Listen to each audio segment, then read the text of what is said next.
At 9:59 on a Saturday morning, 5,000 people are refreshing the same product page. The shoe is cream, silver, and officially described as bone because beige becomes more valuable when it sounds anatomical. At 10 o'clock, the button changes from coming soon to buy now. At 10:03, every size is gone. Screenshots spread across social media. Resellers list pairs for twice the retail price. Your brand posts sold out and pretends this was all effortless. It was not effortless. 16 months earlier, the shoe was a bad sketch on a tablet. 10 months earlier, the first prototype bent in the wrong place and squeaked like it had developed anxiety. 6 months earlier, you were arguing with a factory about why the gray mesh looked green under warehouse lighting. 3 months earlier, most of your company's cash was sitting inside cardboard boxes on a ship. Yesterday, you still did not know whether the celebrity who promised to wear the shoe would remember. This is the economics of owning a sneaker brand. Manufacturing may be outsourced, but the risk is not. The factory can stitch the upper, mold the sole, attach the label, and pack the box. It cannot make people care. Most of the value is created somewhere else. In design, scarcity, partnerships, distribution, and the strange social agreement that one piece of foam and fabric is worth $60, while another, made with similar machinery, is worth $220. A sneaker company is not mainly a shoe factory. It is a demand factory that happens to sell shoes. That distinction matters because beginners usually obsess over the wrong question. How much does one pair cost to manufacture? Factory cost matters, but it does not explain the business. Asking only about production cost is like asking how much flour is inside a birthday cake and assuming you now understand the bakery. Nike's latest annual filing illustrates the model. Nike brand footwear was produced through contract manufacturers operating dozens of factories across multiple countries, with most output concentrated in Vietnam, Indonesia, and China. The physical production is performed by a network. Nike's real leverage comes from design, athlete relationships, trademarks, distribution, consumer data, and cultural position. The sewing is essential. The swoosh is where the power lives. Your first job is therefore not finding the cheapest factory. It is deciding what kind of brand deserves to exist. Performance running, skateboarding, basketball, luxury fashion, affordable comfort, technical trail, or soccer-inspired lifestyle footwear are not merely different designs. They are different businesses with different customers, testing standards, margins, and credibility rules. Performance footwear is expensive to fake because the product must actually work. A running shoe needs reliable cushioning, grip, durability, fit, and geometry. Give someone blisters at mile 8 and your brand manifesto will not save you. Lifestyle brands face a different test: identity. The shoe must communicate taste, nostalgia, status, rebellion, or membership in a community. Your marketing cannot simply explain the product. It must explain the person who wears it. Before production, you pay for development. A factory does not manufacture a mood board. It needs technical drawings, material specifications, patterns, size grading, color standards, sole molds, lasts, packaging instructions, and quality tolerances. A simple model using an existing outsole may be developed relatively cheaply. A fully original performance shoe can consume tens or hundreds of thousands of dollars before commercial production, especially when prototypes keep failing. Prototypes fail. The heel collapses, the upper wrinkles, or the outsole separates under heat testing. Every correction creates another sample and another friendly factory email beginning with, "Thank you for your feedback," which usually means, "You have changed this 14 times." Custom molds for original midsoles and outsoles increase distinction, but they also make every design change a financial event. Then comes the minimum order quantity. Factories schedule materials, labor, and machinery around volume. They do not become excited because 47 of your followers commented with fire emojis. Larger runs reduce cost per pair, but increase the total cash trapped in inventory. The factory rewards confidence. The market punishes confidence unsupported by demand. Imagine your first serious launch is 5,000 pairs. The X factory cost averages $30, so production requires $150,000. Add freight, duties, inspection, packaging, warehousing, and fulfillment, and the landed commitment may rise above $200,000 before advertising. You price the shoe at $150, creating a theoretical retail value of $750,000. This is the calculation founders post online. 5,000 times $150 equals $750,000. It looks wonderful. It is also not profit.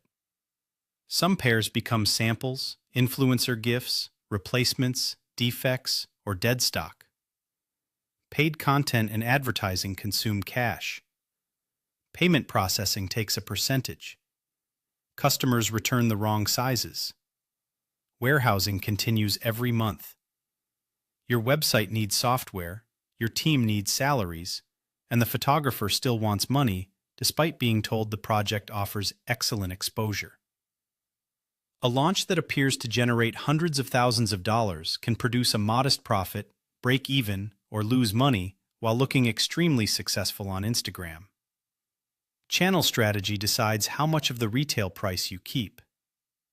Direct-to-consumer sales through your own website provide higher gross margin, customer data, and control. But you pay for discovery, advertising, fulfillment, returns, software, and service.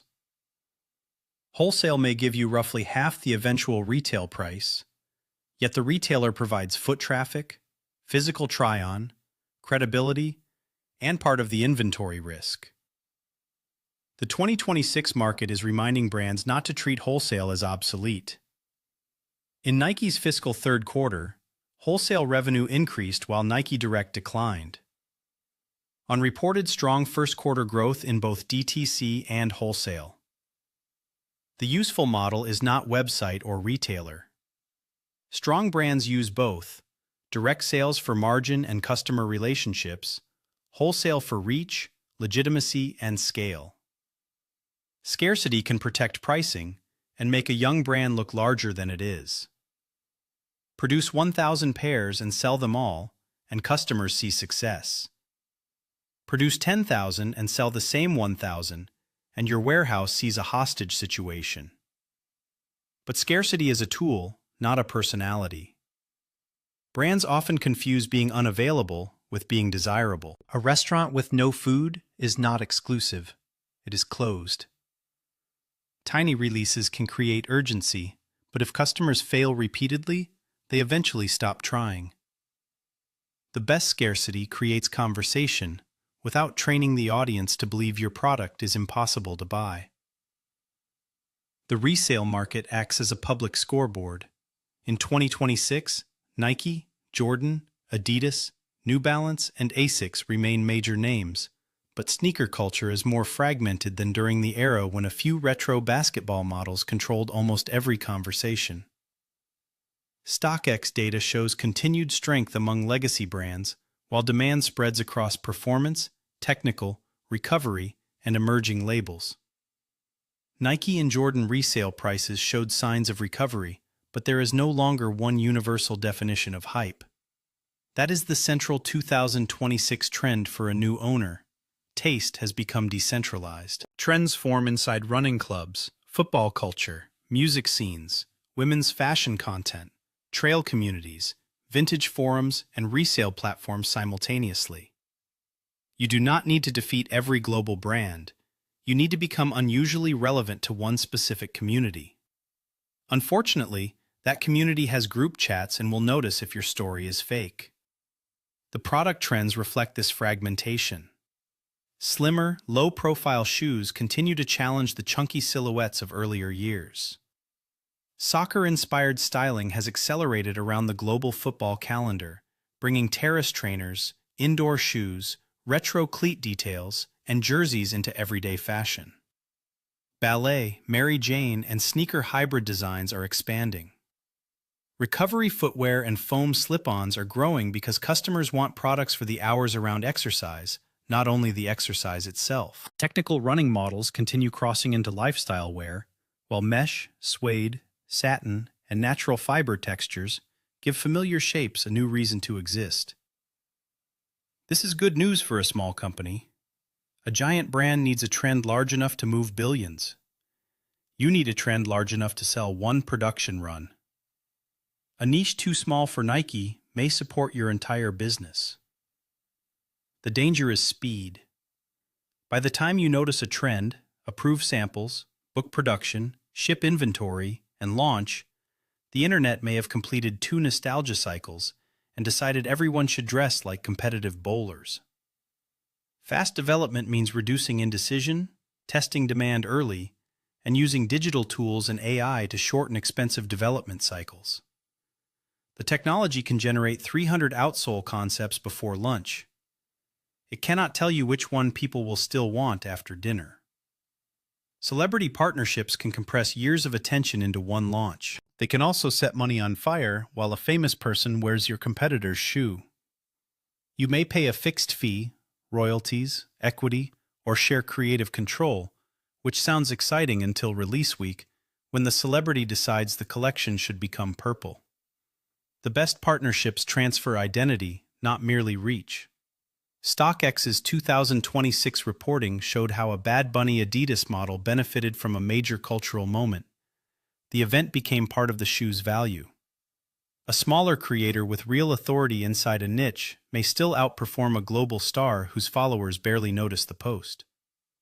Once attention arrives, inventory determines whether it becomes money or regret. Footwear inventory is divided by size.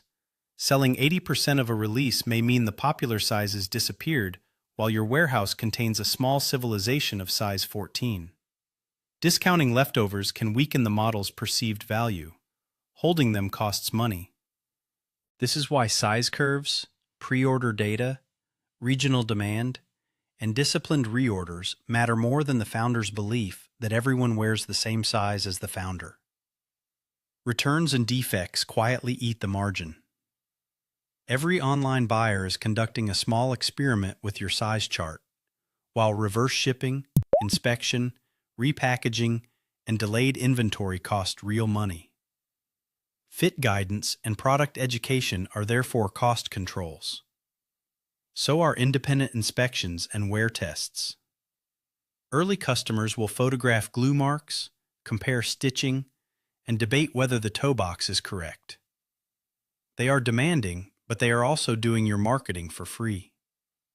Then comes the 2026 problem no mood board can solve: landed cost pressure. Footwear is exposed to tariffs, customs classifications, freight, currency movement, labor compliance, and supplier concentration. Industry groups entered 2026 warning that higher landed costs and tariff uncertainty would affect sourcing and pricing. A small change in duty or freight can erase several points of margin before the customer opens the box. Diversifying production can reduce concentration risk, but moving factories is not as easy as changing a food delivery address. Footwear factories specialize. One may excel at vulcanized skate shoes, another at injected foam, another at technical knit, another at luxury leather. A cheaper supplier becomes expensive when it produces late or inconsistent goods. Sustainability is also moving toward material decisions. Natural fibers, recycled inputs, lower impact foams, repair, and refurbishment. Customers still expect comfort, durability, good design, and a reasonable price. So responsibility must be an extra reason to buy, not an apology attached to an inferior shoe. Now return to the 5,000 pair launch. You sold out in 3 minutes. Was it successful? Maybe. If you priced too low, you transferred profit to resellers. If bots bought most pairs, you built no community. If the celebrity fee consumed the margin, you purchased visibility rather than a business. If the shoe is uncomfortable, the second launch will reveal the truth. If the factory requires a larger reorder and the trend fades before delivery, the sold-out post may become the most expensive advertisement you ever made. A healthy sneaker brand is not built on one perfect drop. It is built on a sequence. A product that earns attention, an experience that earns trust, a second product that proves the first was not luck, and a distribution system that expands without flooding the market.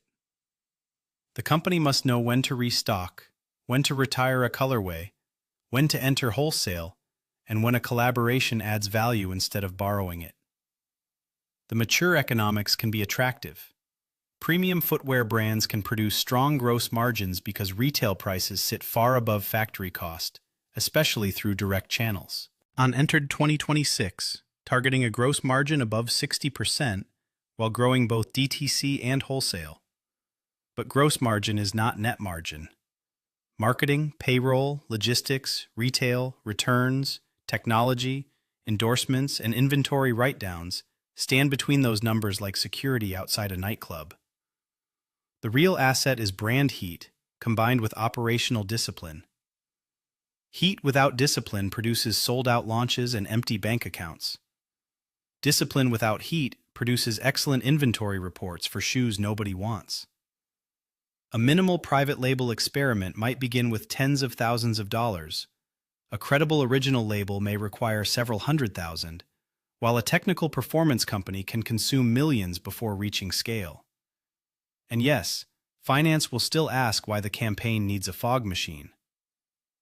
At 10:04, 1 minute after your launch sells out, the messages begin. Customers want restocks. Retailers want line sheets. Influencers want free pairs. The factory wants the deposit for the next run. Your partner wants the purple version. Your accountant wants to know why nobody discussed sales tax. This is when you discover whether you own a sneaker brand or merely produced a popular shoe. A popular shoe can happen once. A brand makes demand repeat. It turns design into recognition, recognition into trust, trust into distribution, and distribution into cash without destroying the scarcity that made people care. The factory manufactures the object. Your company manufactures the reason to choose it. The shoe may be made overseas. The value is made in the customer's head. Unfortunately, that is also the most expensive factory you will ever operate.